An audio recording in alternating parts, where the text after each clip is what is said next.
Welcome to the Learning Pines YouTube. We hope this video helps. You begin by removing contaminants and ensuring fit up. This prevents porosity and discoloration. Once done, clamp parts with minimal gaps and strike a 1/8 tack at each corner to lock alignment.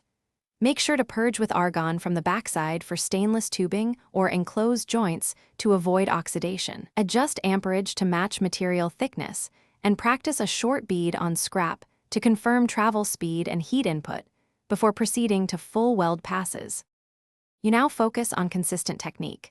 Maintain a 10 to 20 degree torch angle and travel at a steady pace so the puddle stays fluid but contained. Once you see a narrow keyhole or consistent bead, add filler at the leading edge to control dilution and avoid chromium depletion. Make sure to use short weld segments on thin stock to limit warping, and if layering, remove heat between passes while keeping shielding intact to preserve corrosion resistance. You complete the weld by building a smooth cap and letting the assembly cool gradually to avoid stress.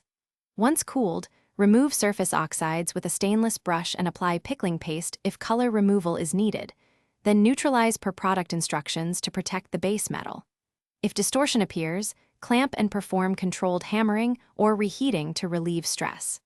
If you see dark oxide or undercut, increase argon flow, improve purge, and reduce heat input. Thanks for watching. Consider subscribing if we helped you.